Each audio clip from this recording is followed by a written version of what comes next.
দিয়েছে মাম্মা?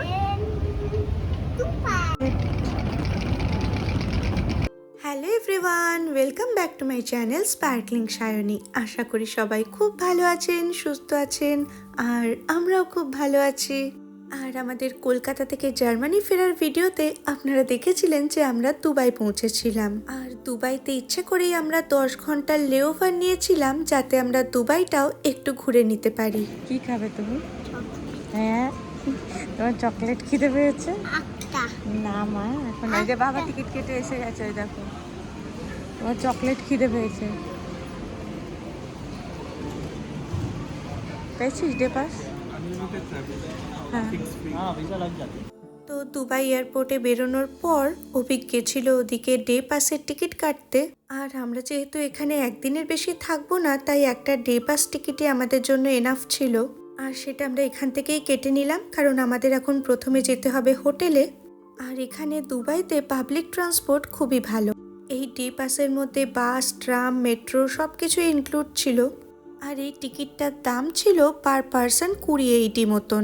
দুবাইয়ের কারেন্সি হচ্ছে দিরহাম। তো চলুন এবার আমরা যাই মেট্রো ধরতে।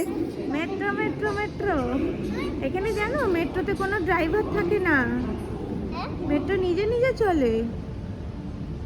হ্যাঁ, অবাক হয়ে গেছে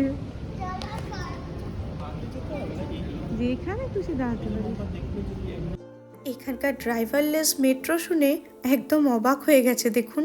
তো যেটা বলছিলাম, এখানকার কারেন্সি যেহেতু দিরহাম, আর এটা আমরা কলকাতা থেকে ভাঙিয়ে আনিনি, তাই প্রথমের এই টুকটাক একটু টিকিট কাটার জন্য আমরা এয়ারপোর্ট থেকে কিছুটা টাকা কনভার্ট করেছিলাম। অবশ্যই এয়ারপোর্টের দাম অনেকটা বেশি পড়ে, তবে বাকি টাকাটা আমরা বাইরে বেরিয়েই ভাঙিয়েছিলাম। ওই যে মেট্রো এসে গেছে। আর এখানে মেট্রোর দরজা ছাড়াও প্ল্যাটফর্মেও আরেকটা দরজা থাকে, যে দুটো দরজাই একদম একসাথে খোলে। আর এটা করার কারণ হচ্ছে যাতে এখানে কোনো অ্যাক্সিডেন্ট না হয়। আর এই হচ্ছে মেট্রোর ভেতরটা, একদমই ফাঁকা ছিল বলতে গেলে। ওদিকে ট্রেনের জানলা দিয়ে ওই দূরে দেখা যাচ্ছে বুর্জ খালিফা, ওটাও আমরা যাব। আর এই দুবাইতে জানেন তো আমার দ্বিতীয়বার আসা। এর আগেও একবার এসেছিলাম, তবে সেটা বিয়ের আগে। আমার দাদা যেহেতু আবুধাবিতে থাকে, তাই দাদার এখানে থেকেই বেশ ভালো মতন করে ঘুরেছিলাম।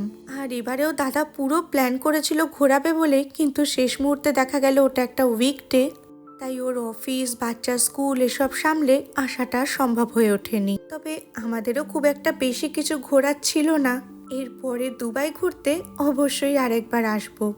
তো আমরা অনলাইনে একটা হোটেল বুক করেছিলাম, যেহেতু আমাদের থাকার ছিল না, কোনো রকমে এখানে লাগেজটা রেখেই আমরা বেরিয়ে পড়বো ঘুরতে।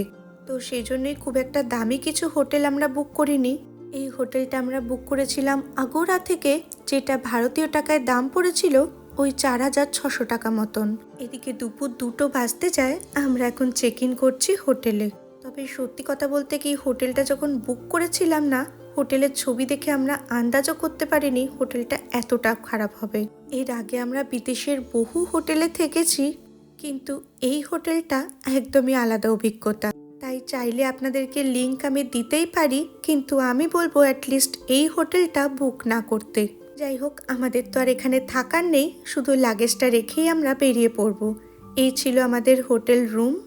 রুমের রংটা তো আমার সব থেকে অপছন্দের ছিল, মানে এই রুমটার মধ্যে আমার এক মুহূর্তও থাকতে ইচ্ছা করছিল না। আর যদিও আমাদের এখানে থাকারও নয়, তবু আপনাদেরকে একবার ঘুরিয়ে দেখিয়ে দিই।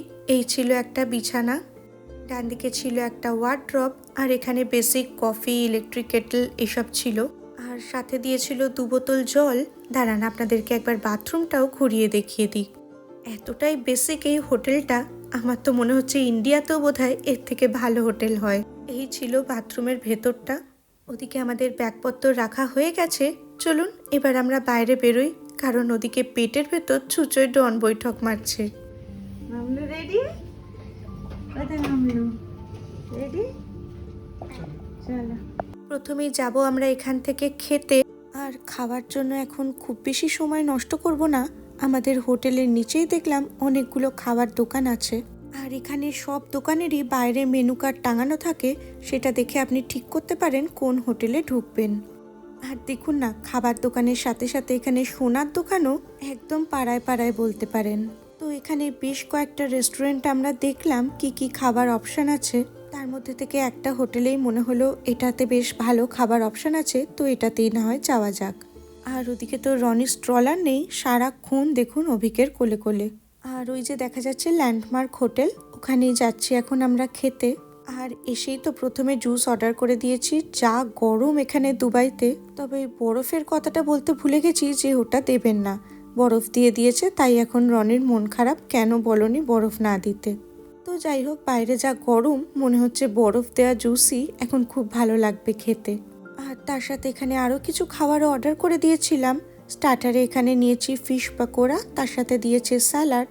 খেতে ভালোই ছিল, কিন্তু পরিমাণ এতটা ছিল যে আমরা দুজনে খেয়েও শেষ করতে পারছিলাম না। তার সাথে এখানে নিয়েছিলাম একটা চিকেনের আইটেম, সাথে নিয়েছিলাম নান আর পরোটা।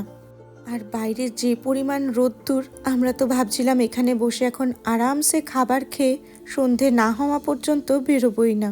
কিন্তু ওই আজকের দিনটাই আমাদের হাতে আছে শুধুমাত্র, তাই ভাবলাম সানসেটটা দেখার জন্য না হয় একটু আগে আগেই বেরিয়ে পড়ি।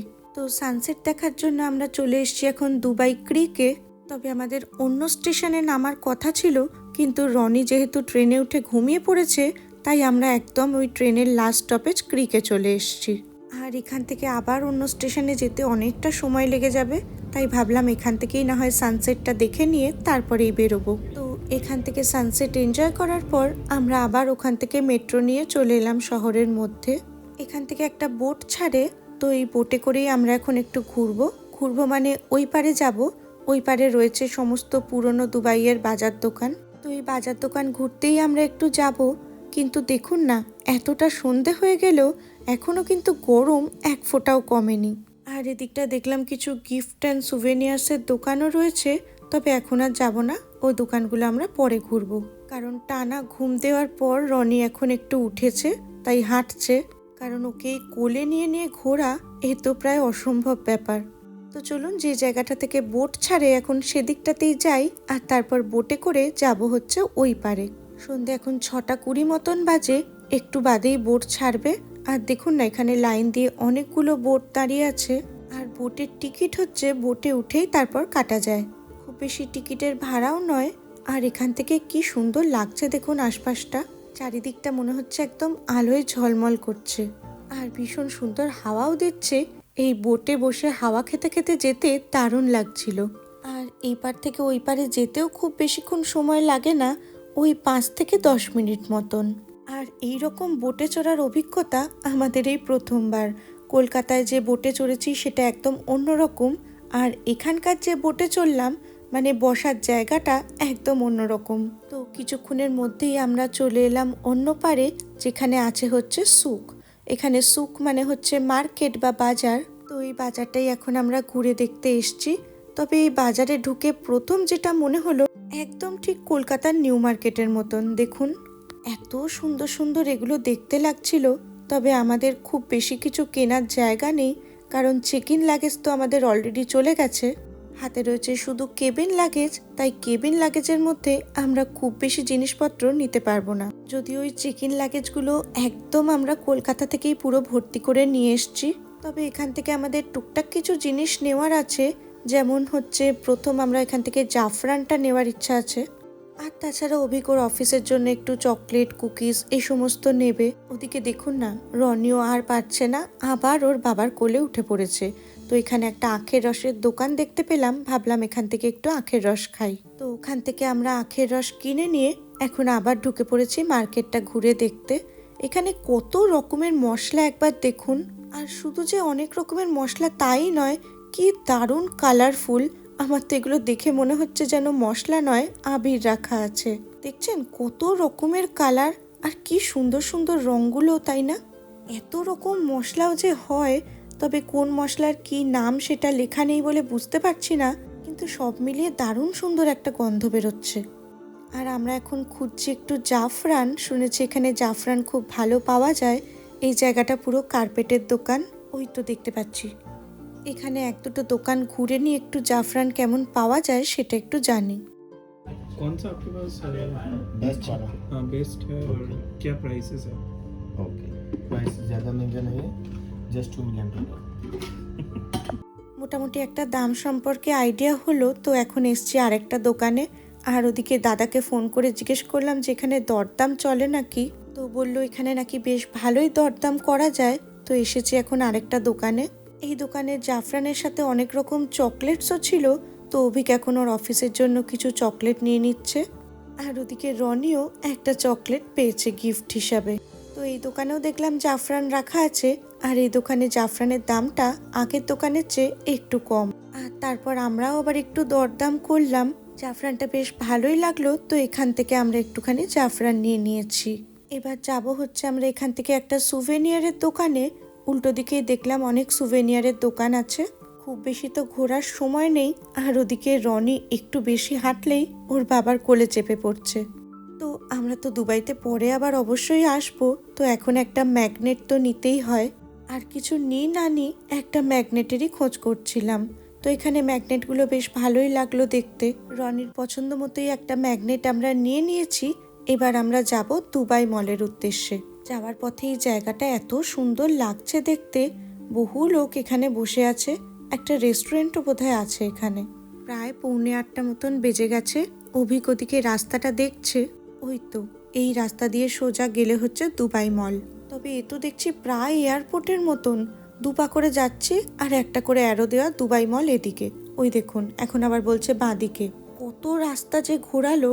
একটু করে এগোচ্ছি আর একটা করে সাইন দেওয়া দুবাই মল এদিকে। আমরা যেহেতু পাবলিক ট্রান্সপোর্টে এসছি তাই এই রাস্তা ফলো করা ছাড়া আর কোনো উপায় নেই। ওই দেখুন আবার সামনে লেখা দুবাই মল। এই করতে করতে প্রায় আমাদের 15 মিনিটের ওপর হাঁটা হয়ে গেছে। এই জায়গাটায় ওয়েস্টার্ন ইউনিয়ন, প্রচুর মানি ট্রান্সফার, মানি এক্সচেঞ্জ রয়েছে। তবে আমরা তো হোটেলের নিচেই একটা জায়গা থেকে মানি এক্সচেঞ্জ করিয়ে নিয়েছিলাম। আর ওখানে খুব ভালো রেটও পেয়েছিলাম। ফাইনালি আমরা দুবাই মলে এসে পৌঁছতে পেরেছি। বাজে এখন রাত 8:30।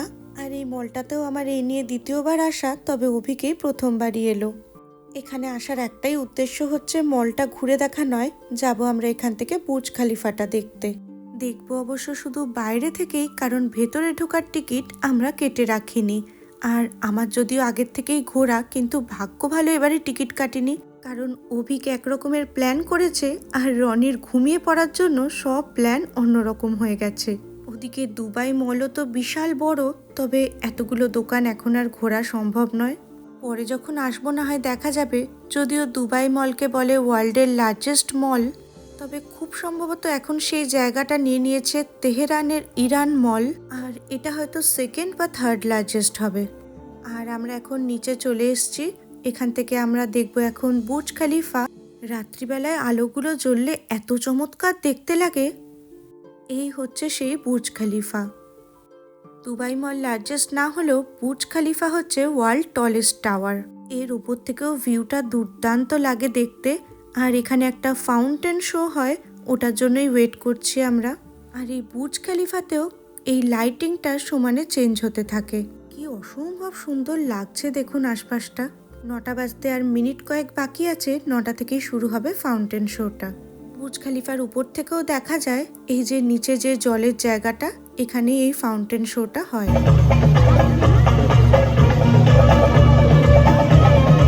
প্রায় 4 থেকে 5 মিনিট পর্যন্ত এই শোটা চলে। অসম্ভব সুন্দর লাগে দেখতে।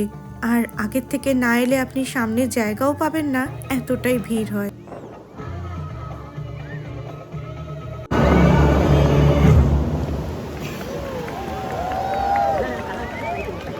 শোটা দেখার পর আরও কিছু ফটো টটো তুলে নিয়ে আমরা এখন চলে এসেছি একটু খাবারের খোঁজে।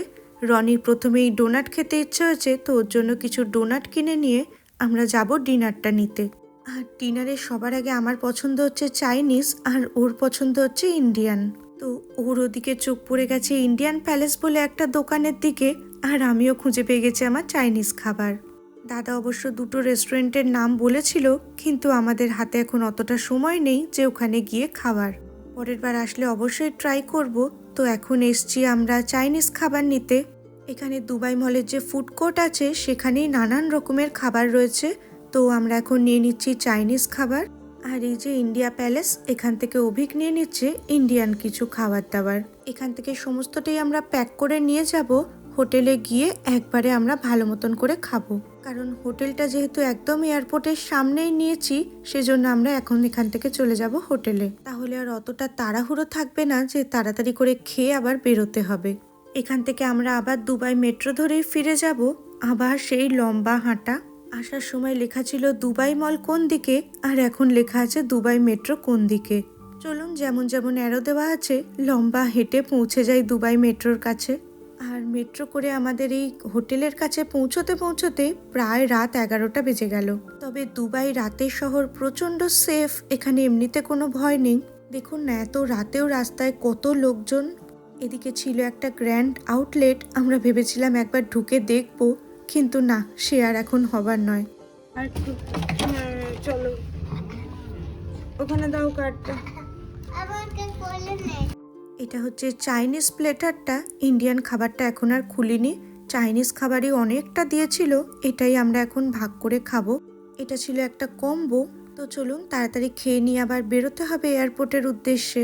ওদিকে ঘড়ির কাঁটা বলছে প্রায় 11:15 বেজে গেছে, আর রাত 12টা অবধি আমাদের এই টিকিটটা ভ্যালিড আছে। হয়ে গেছে আমাদের খাওয়া দাওয়া, চলুন এবার বেরিয়ে পড়ি। আর কিচ্ছু নেই। হ্যাঁ চলো, নিয়ে নিয়েছি। হ্যাঁ চলো, আমার জুতোটা পরি, এবার বাই বাই করো। কার্ডটা নিতে হবে। अच्छा नामो নামো, জাম্প করো, জাম্প। जो হাত ধরো, জাম্প করো। হ্যাঁ নামো। চলো আমি জুতোটা পরি এবার। দুগ্গা নিয়েছো, কার্ড নিয়েছো? চলো দুগ্গা।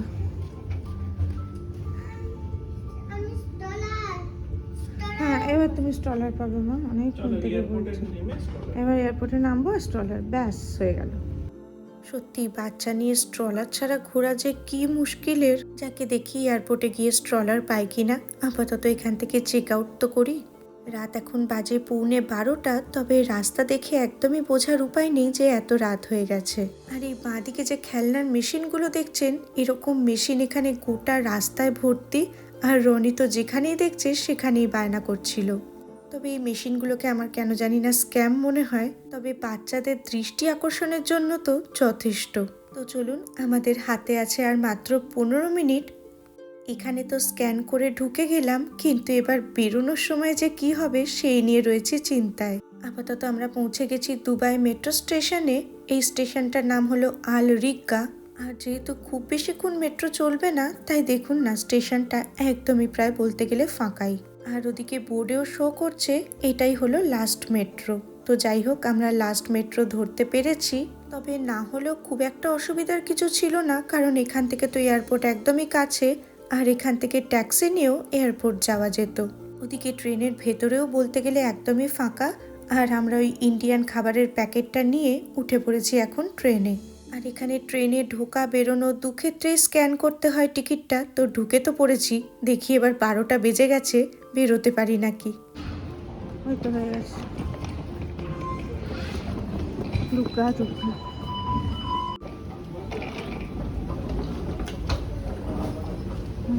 ग्रेस पीरियड থাকে হবে থাকবে না আমাদের ওইসব থাকে না। বেচারা স্ট্রলার খুঁজতে খুঁজতে এখানে এসে গেছে। পেলে? তুমি স্ট্রলার পেয়েছো? আচ্ছা জিজ্ঞেস করছি। দেখি রনির জন্য একটা স্ট্রলার খুঁজে পাই কিনা। আপাতত এই ভিডিওটা এখানেই শেষ করছি। আবার আপনাদের সঙ্গে দেখা হবে পরবর্তী ভিডিওতে খুব তাড়াতাড়ি। রনি তো স্ট্রলার না পেয়ে আপাতত সুটকেসের ওপরেই বসে গেছে।